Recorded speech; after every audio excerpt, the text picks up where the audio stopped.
Welcome to St Albans, one of Britain's most historic cities of all. Named for the nation's very first saint, St Albans, though by no means a huge city, is home to a staggering wealth of history. And on this walk around St Albans, we'll see everything from England's last remaining medieval bell tower to the country's oldest pub. We'll also take a look inside the spectacular St Albans Cathedral, the site of the longest continuous Christian worship in England, and even get a peek at the ruins of the nearly 2,000-year-old settlement of Verulamium, once upon a time the third largest town in Roman Britain. There's so much to see in St Albans, but we begin our walk in the heart of the modern city centre, looking towards the old town hall from the historic marketplace. Despite being known as the Old Town Hall, this building, also referred to as the courthouse, is actually relatively new, considering the scope of St Albans' lengthy history. Built in 1826, this grand civic building was designed as a modern and rather extravagant replacement for a much older moot hall of the 16th century, a building which served much the same purpose and stood just a few feet away on the marketplace. The local council, however, moved out of this white 19th century town hall long ago in 1929, and so nowadays this building plays host to the St Albans Museum and Gallery, which moved in 2018, and which serves as one of a number of places to visit to discover the story of this fascinating city. From the Romans to the Normans and many more, St Albans has been the site of notable human activity for the majority of recorded English history. Now this part of the city, along the busy St Peter's Street, is evidently much more modern, with a wealth of office buildings, high street shops and more that were built in the 20th century.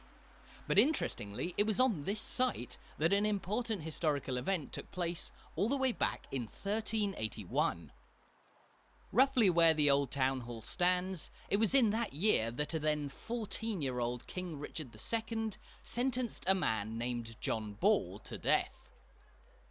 Hung, drawn and quartered right here in St Albans, John Ball found himself catching the ire of the king, as he was one of the leaders of the famed Peasants' Revolt, one of the first major rebellions against the monarchy in medieval England. A widespread uprising that lasted for around 5 months, and even saw a peasant-led siege of the Tower of London. It was ordinary members of the public like John Ball, who was a simple priest in East Anglia, that came to lead the rebellion, although ultimately he and other rebel leaders were executed as the monarchy suppressed the uprising, and Richard II remained in power for another 18 years. But there's more to St Albans' association with the revolt than John Ball's execution here on the marketplace, and we'll talk more about that when we reach one of the rebels' most important meeting points later on in our walk. When it wasn't being used for executions, however, St Albans' marketplace here was of course a place of trade, and still is to this day, markets having been held in this city since at least the year 860 AD,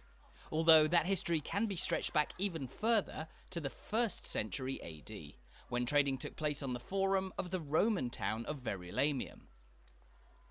Verulamium, however, was situated in an area a short distance away from the modern city centre of St Albans, and while we'll venture towards the former Roman settlement later, this part of St Albans offers a nice blend of the city's modern and medieval characteristics. Passing by the entrance of the Christopher Place shopping centre, we find ourselves on a narrow street known as French Row, which was laid out around the mid-14th century, and which was historically known by a different name, Cobbler's Row, as this was where you would have found the workshops of local shoemakers. 700 years later, those old cobblers are long gone, but French Row retains a charmingly medieval appearance, in no small part owing to the presence of the historic medieval bell tower at the foot of the street, and a collection of historic pubs to our right here. With its upper floor hanging over the street, the white building immediately on our right is actually one of the oldest in all of St Albans, dating from the early 15th century, when it was built as the Christopher Inn. Nowadays an Italian restaurant, the Christopher Inn has had a number of different uses over the centuries. In fact, in the early Victorian era, it became a crowded slum residence, home to as many as 10 families. But for most of its life, this was a popular town pub, visited not just by locals, but people who came passing through St Albans too, as evidenced by this large passageway just down beside the pub's facade. This opening, still made up of old wooden beams, was built to allow horse and carriages to pass from St Albans High Street and Marketplace into Christopher Yard, the rear of the pub, where carriages would be parked and people would congregate outside. But the Christopher Inn is by no means the only historic pub to be found in this part of town, as just next door we find the old Fleur de Lys, an inn of the early 16th century. The history of the pub's name, however, can actually be traced back to 1356, when, according to legend, King John II of France stayed in a previous building on this site after he was captured as a prisoner of war following the Battle of Poitiers, an important English victory during the 100 Years' War. The Fleur de Lys, a famous symbol of French royalty, therefore became the name of the pub, though the legend is more than likely a falsehood. But what's not in doubt is the significance of the building that's towering over us just here, St Albans' historic clock tower. Built at some point between 1403 and 1412, this more than 600-year-old structure is now claimed to be the last remaining medieval bell tower in all of England. A symbol of the city, the clock tower is a popular attraction for visitors to St Albans in the modern day, and on spring and summer weekends you can even go up to the top for a view across the city. But why was it built in the first place? Well, when it was built, public clocks were actually a rarity in England, and it's likely that the tower initially featured no clock, but simply bells, used to signal the hour of night curfew to the townspeople. Over time, though, with its added clock face, the tower became a convenient timepiece.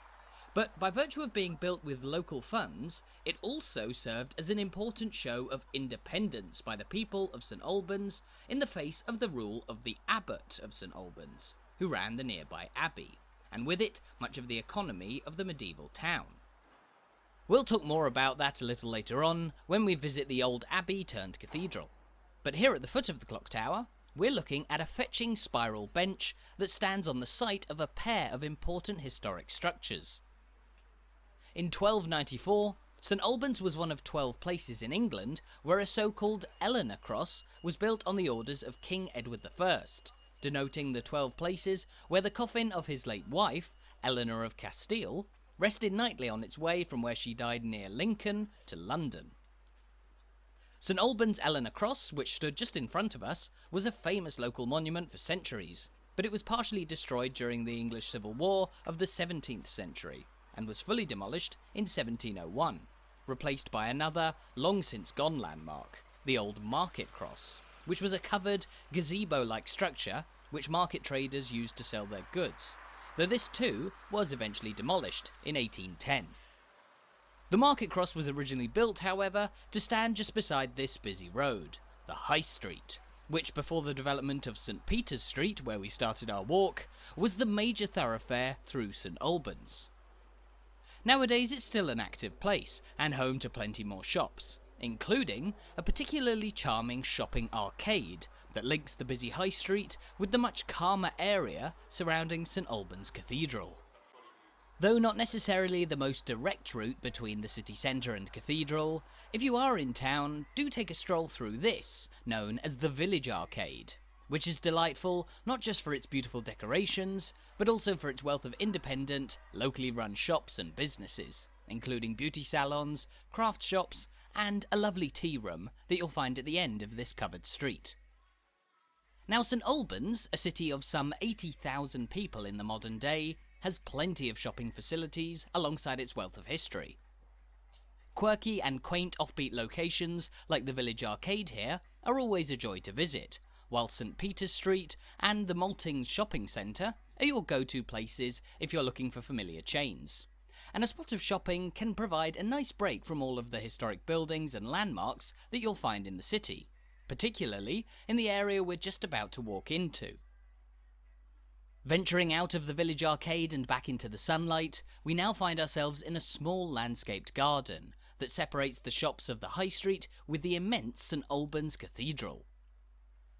St Albans Cathedral absolutely dominates the southern edge of the heart of the modern city, and we'll be taking an in-depth look at the building from both outside and in just a few minutes. But here, we're passing by what looks at first glance like a simple horse chestnut tree. Interestingly, however, this tree is known as the Verdun tree, as it was grown from a conker that was taken from the last surviving tree on the otherwise hellish battlefield at Verdun in the First World War. Planted in 1976, 60 years after the battle, the tree now doubles as a memorial to Verdun, one of the deadliest in World War I, while also introducing us to an area of St Albans that's full of beautiful nature. From here, about a 2.5-minute walk down the hill from the cathedral, you'll find this, the Old Fighting Cocks, which claims to be the oldest pub in all of England. To put that into context, in 2022 there were an estimated 37,000 pubs in England, and this one on the edge of St Albans claims to be the oldest of them all. But can that really be true? Well, the Old Fighting Cock certainly has a long and complex history. According to its claim, it was opened for business 1,230 years ago in 793 AD, the same year as the abbey was founded. The pub as we see it today is certainly old in age, dating to the 11th century in its oldest parts, although this building, known as the Old Roundhouse, was rebuilt in the late 16th century after a major flood. This octagonal part of the pub is particularly iconic, however, as for much of its reputed history, the inn was actually known as the Roundhouse, and it only became the Fighting Cocks in the 19th century, possibly as it was used as a venue for the then popular sport of cockfighting. But while the pub is certainly historic, its claim of opening over 1,200 years ago isn't certain. In fact, the earliest records of this inn are much more recent, first referred to in 1756, when it was named the Three Pigeons. The Guinness Book of Records actually rescinded the pub's award as the oldest in England in 2000, when it became apparent there was no evidence for its claim. But whatever the truth, the Old Fighting Cocks is certainly worth a visit for a pint, and a window into history in this wonderful part of St Albans.